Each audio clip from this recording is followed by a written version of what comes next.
Iniciamos agora mais um programa Diálogos da Gerovida. Hoje, o nosso episódio de número 73. Vamos conversar com a Raquel Rodício, vamos conhecer a experiência que ela tem de um ano, que construiu aí, desenvolveu um residencial sênior junto com o Centro Dia. Se achegue e venha conhecer um pouco mais a experiência da Raquel Rodício, que é fisioterapeuta e gestora do Vivenci Residencial Sênior. Raquel, seja muito bem-vinda ao nosso programa Diálogos da Gerovida, no nosso episódio de número 73. Vamos direto ao assunto. Raquel, alguns dias, algumas semanas, eu assisti um vídeo seu nas suas redes sociais, nas redes sociais do Vivenci, contando um pouquinho sobre como nasceu o Vivenci Residencial. Eu fiquei muito tocada com o que eu assisti, achei muito bonita a história, achei muito interessante. Então, eu gostaria que você começasse compartilhando um pouquinho como que nasceu o Vivenci Residencial. Pronto. Banda, o Vivenci nasceu realmente assim, tudo começou com o meu pai, né? Ele iniciou no processo demencial e foi realmente quando a gente descobriu, foi algo bem avançado já. Uma família pequena, né? A gente viu realmente a necessidade de buscar uma ILPI, que era assim algo muito novo para nós. E, assim, eu sou profissional da área da saúde, né, fisioterapeuta, então sempre eu buscava um residencial que tivesse atividades terapêuticas, né, para ele estar sendo estimulado constantemente. E eu vi muito essa carência aqui no meu estado, né, no Ceará. Foi quando apareceu a oportunidade da casa que eu nasci, né, fazer esse projeto, né, de um residencial e centro-dia, porque na verdade aqui em Fortaleza praticamente não existe centro-dia, então vinha muito essa necessidade dos idosos vir, interagir e ter a possibilidade de retornar para casa. Foi quando realmente eu botei em prática, né, fiz o curso com vocês, já estava assim algo na minha mente e tudo foi acontecendo conforme os planos de Deus. Aí apareceu a oportunidade da casa, reformei toda ela, fiz toda a adaptação de acordo com a RDC, tudo como foi instruído, e hoje há um ano nasceu o Vivenci Residencial Sênior. Tudo começou de uma dor, de um sofrimento com meu pai, né, da descoberta da doença, e hoje assim é um motivo de muitas alegrias e oportunidades para novas pessoas. Uhum. E o que eu achei bonito foi essa questão de ser na casa que você viveu toda a sua infância, que você cresceu. Eu achei isso foi muito interessante para mim. Eu nasci, na verdade, nessa casa, né? Tá. Meu pai casa justamente quando descobriu da minha gestação, né, do meu nascimento. Aí eu passei boa parte assim da minha vida nessa casa, e foi quando a gente saiu, passou um tempo fora, a casa ficou alugada, e foi quando a gente resgatou novamente a casa para finalizar o restante dos dias aqui. Interessante. E aí você comenta também que aí em Fortaleza você você desenvolveu todo esse projeto do residencial e você já queria começar com esse diferencial de centro-dia porque você viu que quase não existia aí na sua cidade. Então já começou junto o centro-dia com o residencial, não foi algo que foi agregado depois, já começou junto, foi isso? Sim, eu já iniciei os dois, tanto a hospedagem como o centro-dia. E, na verdade, o centro-dia que me abriu muitas portas, que eu digo para a hospedagem. Porque os familiares começaram deixando os idosos para passar o dia, mas ia gostando tanto, correspondia com o que os idosos iam relatando das atividades, eles iam participando, acabava que os idosos iam se ambientando, né? E eu gostando do local, e hoje eu tenho residentes na casa que vêm do centro-dia, né? Entendi. Então, assim, eu acho que tudo começou realmente do centro-dia, que foi a minha porta de entrada para ter confiança das famílias, ter esse retorno, esse ir e vir. E hoje, como a casa já tem os residentes, fora que tem o convívio, né, que realmente faz parte do centro-dia, fica tendo esses estímulos, esse convívio, essa interação social, que é muito agradável. E aí, deixa eu só perguntar uma questão mais de termos burocráticos, digamos assim, em relação a essa questão da instituição com o centro-dia. O que a gente vê muito aqui na região e nas instituições, ou pessoas que nos procuram, é um pouco a dificuldade de aceitação da vigilância sanitária local, elas acabam colocando um pouco de empecilho de ter essa questão da instituição junto com o centro-dia, porque tem toda uma legislação diferenciada que você tem que adequar. Como que foi um pouquinho essa sua experiência com vocês de abrir já com os dois e pensando nessa questão da vigilância sanitária? Aqui realmente eu não passei por essa fase burocrática em relação à vigilância, certo? Foi assim algo bem tranquilo, como se fosse realmente numa instituição de LPI mesmo. Então não teve isso, né? Essa parte, por um lado, não passei por essa parte burocrática, como eu falei, foi tranquilo, transcorreu tudo tranquilo e motivou até eu vi outros residenciais a funcionarem como centro-dia. Quando eu iniciei não tinha centro-dia, hoje eu vejo outros residenciais fazendo essa possibilidade de centro-dia. Então, assim, aqui eu não vejo no nosso estado essa questão de ser burocrático por abrir um centro-dia associado a uma ILPI. Tá bom. E conta um pouquinho pra gente, assim, como que é a rotina? Como que é a sua rotina? Como que é o dia a dia, tanto do residencial, como que é a rotina do dia a dia, como é o dia a dia do centro-dia, dos dois, assim, como que é um pouco? Conta um pouco. Pronto, ponto sim, com o prazer. Centro-dia é bem similar com o da hospedagem durante o dia, certo? Só a diferença, por exemplo, na hospedagem a gente são 6 refeições diárias, certo? A gente tem todo um cronograma de atividades, que seria de 8 às 5, que justamente complementa o centro-dia, tá? A gente tem várias atividades terapêuticas, desde o Pilates, temos a gerontomotricidade, que é um outro tipo de atividade comandada por uma outra fisioterapeuta. Temos terapia ocupacional, arte-terapia, musicoterapia, oficinas culinárias, o Dia da Beleza. E essas atividades são ofertadas semanalmente.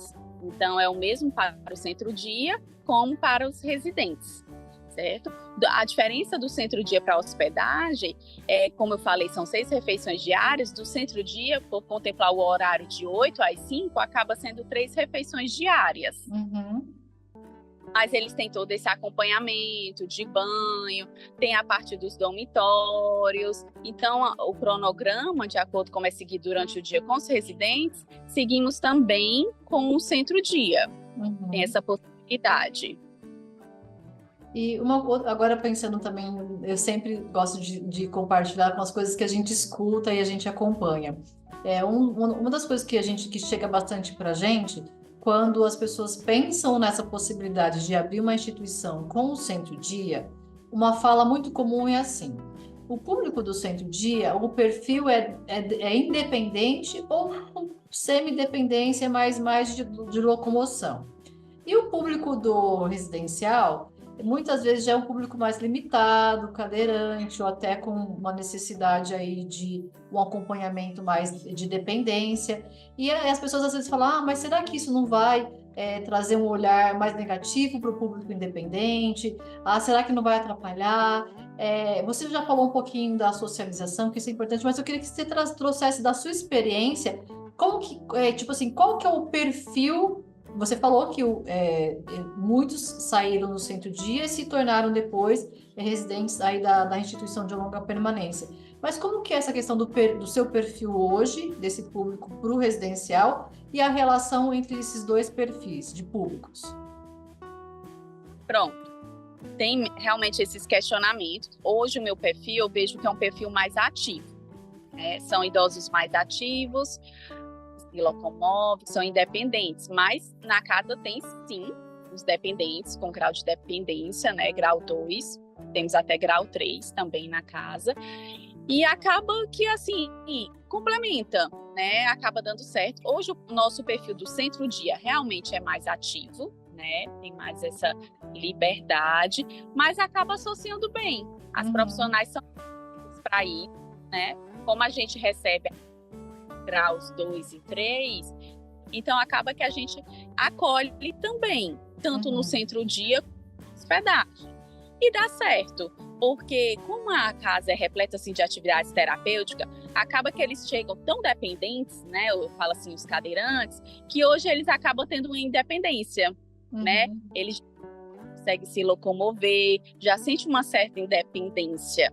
Uhum. Então, e acaba que um idoso acaba ajudando o outro, que precisa de mais atenção, né? A gente presencia cenas assim muito lindas, né? Um idoso ativo, independente, podem estar auxiliando na cadeira de rodas aquele idoso que não tem condições de se locomover. Então, assim, mostra toda a realidade sem distinção, né? Sem as diferenças. É um desafio, né? Eu acho que tem que fazer um estudo da sua capacidade máxima para poder atender um público com qualidade. Até tanto que a minha hospedagem aqui, a capacidade máxima é de 22 idosos. Isso eu falo Uhum. resíduo, né? O centro-dia, eu vejo assim que pode ter uma possibilidade de ter até 10. Isso é para ter um atendimento com Sim. qualidade, né? Que a gente Uhum. possa ter essas demandas. Uhum.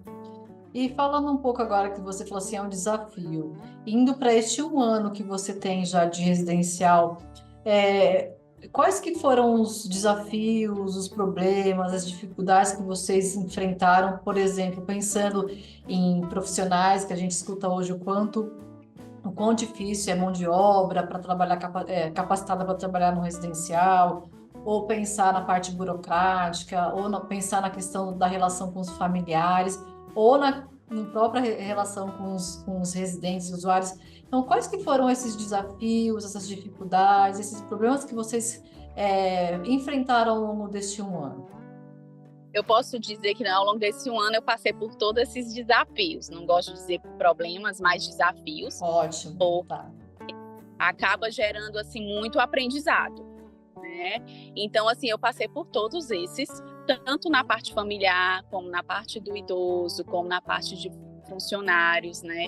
Então isso tudo busca a gente nos aperfeiçoar. O que é que a gente precisa melhorar? Funcionários, a gente passou a ter mais treinamentos, capacitações, atualizações, né? Ao modo do nosso residencial, que é realmente algo assim mais familiar, mais voltado realmente para a saúde do idoso. Eu sempre busco profissionais que tenham essa especialização, esse olhar voltado para o idoso, né, que faz toda a diferença no atendimento prestado. Questões familiares também, que a gente acabou não se adaptando, não se adaptaram ao nosso regimento interno, então a gente teve que intervir. Né, eu até uso assim a questão da demissão mesmo, que às vezes a gente chega a ter que dar para ter um bom convívio. Eu falo tanto da parte do idoso como da parte do familiar. Não tem como isolar o idoso e o familiar, é um conjunto, né? Para que a gente aqui está em prol do idoso e possa dar certo, além da instituição, tem que ter essa parte da família também, né? Então eu já passei problemáticas de família, de idoso, de funcionários. Então, isso tudo gerou muito aprendizado, uma busca Uhum. constante de atualizações, tanto da minha parte, como da parte que faz todos do Vivenci Residencial. Uhum. E agora, assim, vamos fazer uma experiência mais prática, assim, pensando nesse um ano, se você fechasse os olhos agora e trouxesse na sua lembrança o maior desafio que você teve, assim, você trouxesse, não precisa citar nomes, nada, mas qual foi essa experiência, qual foi essa situação que foi mais marcante para você em termos de desafio? Conta pra gente e como que vocês solucionaram essa situação? Pronto. O maior desafio que foi marcante, né, foi em relação ao idoso Certo? que eu recebi psiquiátrico, Tá. certo? Então, assim, eu não tinha a dimensão, porque o que você vê na teoria é diferente na prática, né? Então, eu acabei abrindo a possibilidade de receber um paciente psiquiátrico. Só que foi, assim, um pouco traumático, tanto para mim, como para os profissionais, como principalmente para os idosos, né? Porque ele tinha esse transtorno, então, assim, eu disse que desarmonizou, desequilibrou toda a casa. E eu não estava tentando encontrar uma saída de como encontrar um local para ele, né? Como eu falei, às vezes a gente tem que usar a palavra demitir, né? Um idoso, um familiar. Então, chegou um ponto que ele também não tinha uma assistência adequada adequada. Por isso que eu disse, é muito importante a família estar junto da gente, estar participativa. A gente faz questão disso. Então, acabou que o quadro dele foi se agravando ainda mais. Ele não tinha assistências adequadas que era para ter. E chegou um ponto que ele veio a complicar de saúde mesmo, precisou ir para o hospital. Aí foi quando ele precisou de uma assistência maior, ele chegou a entrar em cuidados paliativos, né? Então foi quando eu conversei com a família e vi que ele não tinha mais assim condições de retornar para casa. E foi desde então que eu comecei a fazer os filtros, né? De não mais receber pacientes, por exemplo, psiquiátricos. Eu recebo grau 3, recebo cadeirantes, mas psiquiátricos não. Porque aqui a proposta, como, além de ser centro-dia, é mais assim, de uma residência mesmo. A minha capacidade é limitada, então a gente tem muito essa interação. Nossos idosos estão em constantes movimentos, não são idosos de ficarem em leitos. Então eu resolvi não passar mais por essa experiência e hoje, na entrevista, eu não recebo pacientes psiquiátricos, por exemplo. Certo. Como você disse, a questão do aprendizado. A gente passa por um desafio, aprende com ele e pensa o que pode fazer para melhorar, o que pode fazer para dali para frente com aquele aprendizado. E outra coisa que você comentou que eu achei bem interessante é que você falou que alguns residentes, algumas pessoas, né, alguns idosos e idosas chegaram aí com uma limitação e por conta das atividades terapêuticas que vocês proporcionam, essas pessoas começaram até a melhorar o seu quadro. Isso é muito positivo, isso é muito interessante. E então, quais foram outros resultados que vocês tiveram? Como que é o seu olhar dessa evolução de crescimento aí, de positividade da instituição e do centro-dia? Pronto, foi ganhos assim muito produtivos, tanto de retorno, tanto pelos idosos, principalmente pelos familiares, né? Isso é muito gratificante para a gente. A gente chega a receber os idosos praticamente desnutridos, né? Porque passa por uma avaliação nutricional. Então, assim, para o familiar, acha que está um pouquinho cheio, está ok, e não está, né? Quando passa por uma avaliação nutricional. Então, assim, ganho de peso foi extraordinário nesse processo, e também essa questão da independência. Como a gente tem muitas atividades, tanto cognitivas como motoras, acabou que deu muita independência para eles, né? Hoje, assim, a gente vê ganhos, como eu disse, mencionei, de a gente ver cadeirantes que hoje têm a condição de se levantar e dar alguns passos, né? Com auxílio. Então, assim, nesses dois pontos, tanto nutricional como na parte motor, foram ganhos surpreendentes. E também a questão, assim, do convívio, né? A gente recebe eles muito retraídos, sem interação social, isolados, e acabam que eles ficam nesse convívio, um próximo ao idoso, né? Tendo aquele cuidado. E você comentou bem lá no começo que você percebeu que na sua cidade aí quase não tinha centro-dia. Como que era o olhar em relação à instituição de longa permanência? Isso com esse 1 ano de trabalho de vocês, você acha que, além de com outras instituições abrirem para centro-dia, ajudou também a olhar diferente para a institucionalização das pessoas idosas? Sim, muito. Como eu disse, foi realmente a porta de entrada. Porque como o idoso tem essa liberdade de ir e vir, passa uma confiança, né? E acaba que a família acompanha de perto, né? Todo o processo assim de evolução. E como ele vê também que tem os residentes, eles acabam tirando aquele olhar que não tem como, né? Ainda sofremos assim a questão da instituição de preconceito, de abandono, né? De asilo. Então acaba como os familiares têm que vir, pegar, deixar, eles vão participando também da rotina.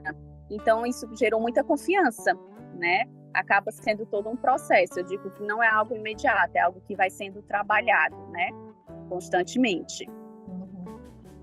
Então, hoje, só para completar, o centro-dia, para mim, assim, é uma das atividades que é extraordinárias, que realmente eu quero muito permanecer, até penso em ampliar, porque só trouxe ganhos, só trouxe benefícios, o olhar é outro para a instituição e um acabou agregando o outro. Uhum. E aí, pensando nessa, que você já tem um ano de experiência, está caminhando bem, pensando em outras pessoas que estão pensando nessa possibilidade, estudando a possibilidade de abrir uma instituição agregada com o Centro-Dia, que dicas práticas você poderia dar para essas pessoas que estão neste momento, para que elas possam começar a galgar a mesma jornada de sucesso de vocês? Pronto. Eu acho que antes começa tudo de um sonho, né, um preparo, vem a capacitação. Temos que capacitar, tem que se atualizar, não tem como. Como assim, o meu processo inicial, além do sonho, foi fazer a capacitação com vocês, o curso, né, de Centro-Dia e de hospedagem, né, da instituição da ILPI. Tem que fazer, tem que ter conhecimento da RDC, das normas, da parte teórica, né? Porque a prática realmente é do dia a dia, né? Para a gente poder sempre, eu digo que todo dia é um aprendizado, é um aperfeiçoamento. Quando algo não dá certo, é para algo melhor, que tudo isso vai gerando, faz a gente nos capacitar. Então, assim, antes de tudo é fazer essa capacitação, essa atualização para ter um certo domínio, né? Para a prática poder fluir melhor. Uhum. Legal. E a sua capacidade, você falou que eram 22 residentes no residencial e 10 no centro-dia. Você já está com a capacidade máxima cheia ou tem vagas ainda? Ainda tem algumas vagas, sim. Tá. Ainda temos. Certo. Pronto, pode falar. Não, aí se as pessoas precisarem, tiverem interesse, como que faz para entrar em contato com você? Pronto. Eu sempre gosto de indicar a nossa rede social, Vivenci Residencial Sênior, pois sempre estamos postando, né, a nossa realidade, o nosso dia, fazemos questões de compartilhar, é uma forma dos familiares também estar acompanhando, né, o seu ente querido. E também tem o nosso WhatsApp, certo? Posso estar passando. Uhum. Aí você pode depois, você pode passar certinho, a gente deixa aqui na legenda do vídeo essas informações. Tá ótimo. Alguma mensagem final antes de encerrarmos, Raquel? Desejo assim que muitas outras pessoas realmente venham abraçar, que eu digo que isso acaba sendo um projeto, né, em prol da pessoa idosa. É algo assim muito novo, mas que a gente tem a certeza que é o nosso futuro logo. Então precisamos cada vez mais de profissionais assim, com esse amor, com esse olhar voltado para o idoso e pensando em ampliar, abrir novos horizontes para novos projetos assim, que venha mais centros de dias, que possa vir mais ILPIs, porque tudo é em prol dos nossos idosos. Tá ótimo, Raquel. Agradeço assim, imensamente a sua participação, você abrir seu tempo para compartilhar um pouco dessa experiência de um ano. Tenho certeza que vai agregar bastante aí outras pessoas. Agradeço de coração o seu compartilhamento, tá, Raquel? Obrigada, foi um prazer. Então é isso, pessoal. Agradeço a sua participação. Nos vemos no próximo Diálogos da Gerovida. Até lá. Tchau, tchau.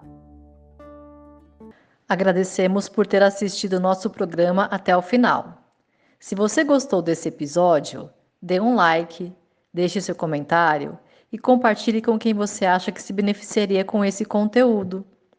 Aproveite para se inscrever no canal da Gero Vida e seguir nossas redes sociais.